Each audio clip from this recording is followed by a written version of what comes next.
What's going on, guys? My name is Kyle and welcome back to another Lancer video. Today we're talking about something that I'm very excited by, window tint. Now, for as long as I've had cars, there's been a couple of reasons as to why you tint your windows. The first one, it protects you from the UV rays, which is very important here in Australia because they're very harsh. The second one is it helps keep your car cool. With a black car like ours, that's probably very important. And the third one, it looks sick. Now, if you watched the last Lancer video, you would see me put all the body filler in this car, and you may have heard me say that I've tinted cars before. Now, I had a couple of comments from people saying, you should try and do it yourself. To that I say no, I will not try and do it myself. I've tinted cars before, they always look terrible, and I don't want this to look absolutely terrible. So we're gonna pay somebody to do it. I've got the car going in tomorrow to get some tint on the windows, and I'm very excited about it. But before the car goes in for the tint, there's a couple of things that I wanna test because I'm kind of curious. Now, like I said before, there's a couple of reasons as to why you tint your windows. One of the big ones with our car is heat. Because it's black and it has no tint on the windows at the moment, it gets very hot, very quickly. And I want to see if putting tint on the windows actually makes a difference to how hot the car gets and how quickly it heats up. So to test that, I have a little bit of a plan. I don't know how well this plan is going to work, but I've got a plan. So for the next 3 days, the weather is supposed to be pretty similar. So we're going to do some tests today, put the car in for tint tomorrow, and then on Saturday, we're gonna do another test. Obviously, it's not gonna be the most accurate thing in the world, but it should at least give us a little bit of an idea as to how much the tint actually does in that situation. So in order to keep this as fair as possible, I have one of these. This is a big old digital thermometer, and what I'm gonna do is put this outside for the next half an hour, let it get to temperature, see exactly what the temperature reading is, and then we're gonna put the car out for half an hour, chuck this inside the car, and just see what temperatures it gets up to without the tint. Now, like I said, this is not going to be the most accurate test in the world, but it should give us enough of an idea as to how much of a difference it is without the tint opposed to having the tint on. So I'm going to go chuck this outside, let it come to an accurate reading, and we'll go from there. Alrighty, so it's been sitting out here for a little bit. I won't be too long because it's super windy and you might not be able to hear me, but currently it's sitting at about 31.2 degrees or 31 degrees, which is what it's gonna be like for the next couple of days. So I'm gonna chuck the car outside, put this inside it, leave it out here for half an hour, and just see how hot it gets. Okay, so car's outside. We're gonna leave it out here for about 30 minutes. I've got the thermometer in the back seat, so hopefully we're gonna get a pretty accurate reading as to what this is gonna be like in half an hour's time. But we'll come back, see how hot it gets, and then repeat this test in a couple of days. But I'm very curious to see how different it is. My God, you guys aren't gonna believe this. So I've taken the thermometer out of the car. I'm not gonna film out there because it's super windy and you won't hear a bloody thing that I'm saying, but I've taken it out of the car and it doesn't work. It got so hot inside the car that it literally broke the thermometer. It literally broke this. It must be so bloody hot in that car. I mean, even just poking my head inside here, it is disgustingly hot. So I'm at a little bit of a loss for words. I don't know what the hell I'm gonna do with this now that it's broken. I have to explain to Millie that I broke her thermometer and replace it. And we're gonna have to work out how hot it is actually in there. I'm gonna see if I've got any other thermometers in the house to work out how hot the car actually is. Okay, so it turns out I was being a little bit melodramatic about the thermometer. I fixed it, I put it in the car. It's been about 20 minutes. Let's go see what it's reading. Alrighty, let's see what it's at. Let's see what it's reading. 46.7 degrees Celsius, almost 50 degrees in the car. So it's jumped up by about, what's that, 15 degrees Celsius? It's jumped up by. That's insane. The worst part is some of the cars are even in the shade at the moment. So it's not even in direct sunlight, but 15 degrees Celsius. So now we know, with an outside temperature of 30 degrees Celsius, with this car sitting in the sun for 15 minutes, it comes up by about 15 degrees, and just sitting in this car at the moment, it feels revolting. I'm really not enjoying this 50-degree car at the moment at all. Oh my God, I'm sweating already. I gotta get out of here. My God, it is much nicer out here. Maybe because it's so bloody windy, but it is heaps nicer. So at least now we know. Now, like I said before, heat is only one of the reasons that we put tint on. The other one is the way that it looks. Now, I love the way the car looks, and it's the reason that I bought the Lancer as the project car, but with all of the glass being so transparent and the fact that I can see directly through all of the windows, I hate it. I really hate the fact that this car has absolutely no tint on it. So hopefully by the end of tomorrow, when all the tint's done, this is gonna look a million times better. So what's the plan from here? Well, tomorrow morning, I'm gonna take the car down to the tint shop, have a chat to the guys there, see if I can get some footage of the car actually being tinted, and then once the car gets back here, we're gonna have a look at it, go over what they did, and do the same tests the following day. Hopefully, we're gonna see a massive difference. I know it's gonna look a lot different, so that's one of the things ticked off, but with any luck, the heat and the UV protection is gonna be on the car. And I'm very, very excited to not have the car turn into a sauna every time it hits 20 degrees Celsius. So I guess I'll see you in the morning. Good morning. Let's go get some tint.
Good morning. It is currently Saturday morning, and as I'm sure you can see, the tint is done. I have to say, coming out to the car this morning and seeing the tint on the windows and just seeing how good it looks, I'm very happy with my decision. So before we start talking too much about how good it looks, we're going to put it through the same tests that we did on Thursday to find out how much hotter it is inside the car opposed to outside. Now the weather today is very similar as to what it was on Thursday. It's going to be a little bit hotter in the afternoon, so we're going to do it in the morning, make sure it's about the same temperature outside, do the same test, and just see how much of a difference it makes. Alrighty, so we've got our thermometer. It's sitting at 31.3 degrees Celsius, which is very similar to what it was on Thursday. So I'm going to go chuck the car outside for the next 15 minutes, chuck the thermometer in it, see how hot it gets, and just see how much of a difference it is with having the tint on. Alrighty, same rules apply. The car's outside. I'm going to put the thermometer inside, leave it out here for 15 minutes, and then come back and see how hot it gets. Alrighty, I won't lie, the car's been out here for about half an hour because I got sidetracked, but let's have a look and see how hot it is inside the car.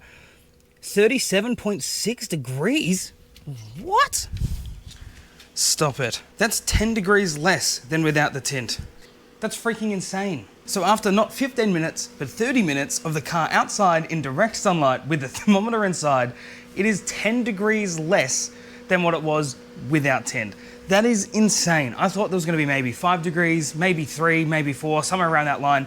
But 10 degrees Celsius difference inside the car from just having tint on the windows, I know what I would rather do. It's always strange hearing those sort of statistics on paper when you're buying tint, but now actually doing the test myself and seeing how big of a difference it actually does make, I'm always tinting cars. I don't see a reason to not put tint on the windows, unless you hate the way it looks and you don't want tint on the windows for the aesthetic purpose, but for a functionality point of view, tint your bloody windows. That is insane. Now, like we said at the start of the video, there's definitely a couple of reasons as to why you would tint them. The heat is only one of those aspects. Another big aspect is how good it looks. So let's just take a little moment to appreciate how good of a job these guys did tinting the Lancer.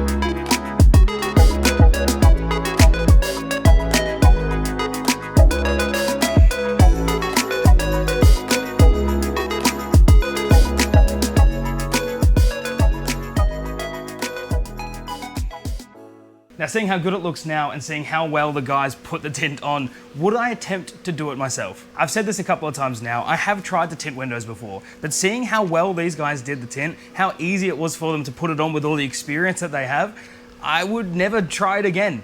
It's not the cheapest thing in the world to do to the car, but when you know how hard it actually is to put on the car yourself, I would happily pay whatever anyone was going to charge me. One of the best things about having this done professionally is I know that I'm not going to have any issues, and if there is any issues, I can just go back to the shop and say, hey, help me please. And they will, which means I'm not going to be stuck with a bubbly tint that looks terrible that I'm going to rip off in about a month. So I want to say a massive thank you to Tint A Car and Narre Warren here in Melbourne. Thank you so much for letting me have a look at what actually happens when you tint a car. And thank you for letting me film you guys tint the car.